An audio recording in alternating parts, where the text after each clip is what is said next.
Hey YouTube, thought I'd do a video of talk about proper attire for your e-bike or your regular bike um, for riding to make you more comfortable. Helmets are really a personal choice. Like I've said in the past, I only wear it when I go somewhere I've never been before, and I know that there's a chance that I'm going to end up on a trail that is challenging and I might need a helmet. Helmets should be rated ASNI or something. Darn bugs. They need to be certified, and there should be a label on your helmet if it is saying it's been certified to be in compliance with the CPSC standards. Most of them are tested, some aren't. If you buy it from a Temu, Alibaba, or something, there's a good chance it wasn't tested, and it's just looks good, but it ain't gonna do much good. Next thing is all helmets should have a neck strap to keep your helmet in the position that's gonna do you some good. If you've got your helmet pushed up on the back of your head, you're wasting your time. Most injuries on bikes are caused by frontal lobe injuries. Gloves. Gloves are more than to make your hands a little more comfortable. It's a case of you falling off the bike or crashing, that when you're sliding down that asphalt, gravel, or whatever, you're not tearing up your hands. That's what their main purpose for. This terry cloth on the side is a snot rag to wipe your nose when you're out riding. It's all it was put on there for, if you're wondering why your glove has terry cloth on it. You can wear full fingers if you're conscious about how you look. If you're wearing half fingers, you're going to end up with suntan fingers, and over the summer it'll become even more noticeable that you have bike gloves. You were wearing bike gloves most of the summer. Pants. Avoid cotton and cotton underwear for that matter, because they tend to bunch up and get sweaty and cause chafing. So if you're uncomfortable, rather than spending $50-$60 on a seat, go on Amazon and look for biking underwear. Now they're going to be padded, and that padding will make more difference than any seat will ever make. So I don't wear them. Karen does. My butt's just used to being on a bike. Now if I want to go beyond the 25 or so miles I ride on almost a daily basis, I would have to invest in some kind of biking attire, because it would help me be a little more comfortable. I wear compression socks, so I'm not going to wear shorts. It just wouldn't look right to me.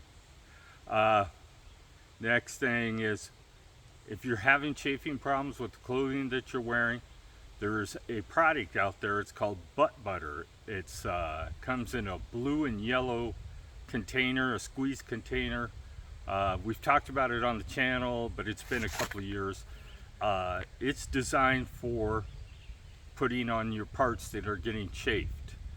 Put it on your underwear, your body parts, wherever you get chafing, and it will help. And it also makes it more comfortable to ride the bike. And that's men or women. It doesn't matter which one of you need it. It's kind of spendy. You can find it on Amazon. You can find it in any good bike shop. And the last thing is shoes. You should wear a stiff-soled shoe, and it should be a full-toed shoe. Not clogs, not flip-flops or whatever. There's good reason for that. One of these times you're going to point your toe down and be going around a corner and catch that flip-flop if you're wearing one, and it's going to tear you right off the bike and damage your foot pretty significantly. I've seen it many a times. I tell people when I see them wearing flip-flops riding their bike that it's not a wise choice. It's just a matter of time before you get hurt wearing flip-flops. And that's it. Simple, don't need to spend a lot of money. I can't tell you enough that if you're having problems with your comfort of your rear end, try the camo sputter or the butt butter and a cycling short or underwear versus normal clothing. Little gnats everywhere. Those are going to do the most for you. What it comes down to, the reason most people have problems with their hands or their rear end is improper bike fit. If your hands are going to sleep, that means you have too much weight on your hands and need to shift more to your rear end. If your rear end hurts and your hands don't, that means you haven't balanced your weight. Adjusting handlebars, adjusting seat height, buying a different bike, whatever it takes, you can do that. Or you can go to a bike shop and say, hey, this bike doesn't fit me well. What can you do for me? If they know they're going to sell you something, then they might be very helpful. Don't just think that because you have an e-bike and it's a bike shop that they don't have e-bikes in there.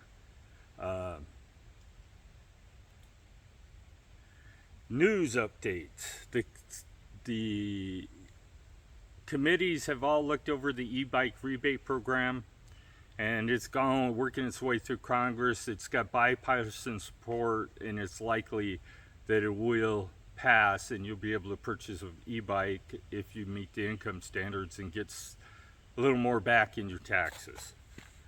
California also is forwarding a bill to make it illegal to modify your bike beyond 28 miles an hour.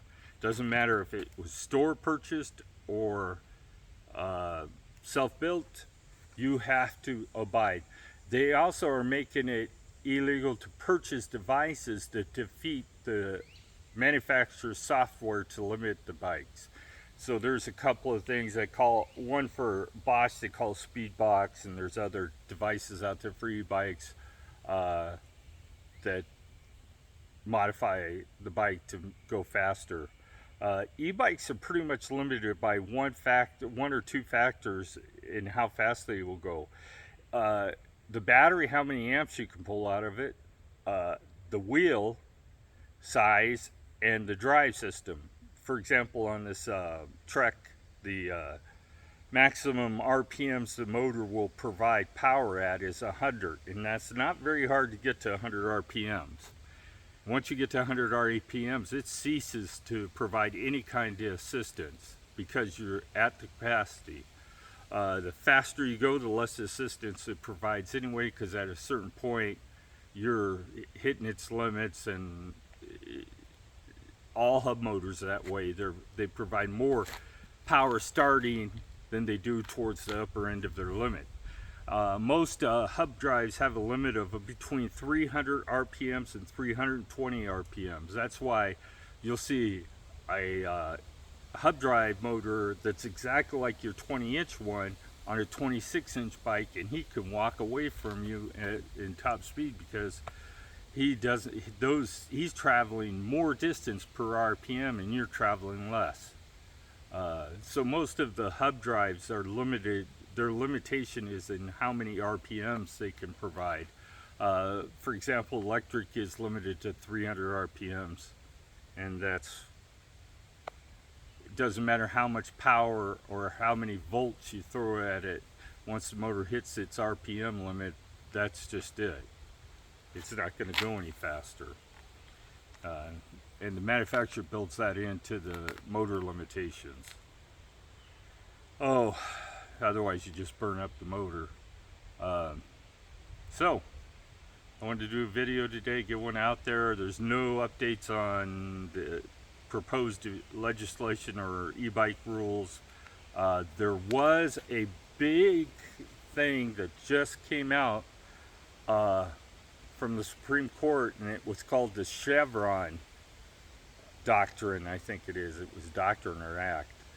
And it relied on the agencies to make rules and regulations that could not be interpreted by judges in lower courts, and they just got rid of that. The Supreme Court did away with that, saying lower courts have the ability to tell the Environmental Protection Agency, all of them that the court can tell them that the rules are not legal or don't meet the intended purpose of the legislation. And that might be a big thing for the bike industry, because somebody could actually take a manufacturer could take the Consumer Protection Agency, safety agency, to court and say, no, these rules are not what the legislators meant when they made them. So, yeah, it could shake up that part of this rulemaking. They could say, it could get put out there, and somebody takes them to court and ends the regulation right away, saying that it doesn't meet the spirit of the laws that were passed by Congress, or the mandates passed by Congress. So that might have a big effect on what happens to e-bikes in the future. Another interesting thing I read, the Chinese bike show convention happened recently in China, back in May actually, but they just came out with some information about it. The United States did not have a single bike manufacturer that had a booth there. All the other countries that manufacture bikes did, we did not. We were not represented because, for the most part, Chinese buy Chinese bikes because they're better suited for their riding conditions than the American bikes are. So I'm not saying Chinese don't buy American bikes. I'm saying that we're not represented by any manufacturer. There was plenty of importers and bike shops there, but just no manufacturers. It's kind of funny. And if you tell me Aventon or Rad Bike or Electric were there and they're manufacturers, I'm going to tell you, you don't know that they are importers and not manufacturers. They do not produce bikes. They may assemble bikes, but they do not produce bikes. Now, okay, that being said, I think we've covered everything I wanted to cover today. Hope you have a great day. Get out and ride your bike. It's really humid out here. That's why the bugs are out here in force. It's the dew point's 70 some degrees here, so it feels like I'm down in Tennessee or Virginia.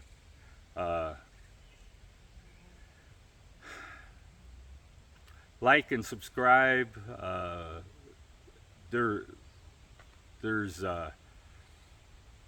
We've grown quite a bit. We're almost up to 1,300 people, but that's still a drop in the bucket to how many people view the channel and do not subscribe. I can't twist people's arms, but it would be sure nice if I even got 10% of the people who view the channel to subscribe. Have a great day.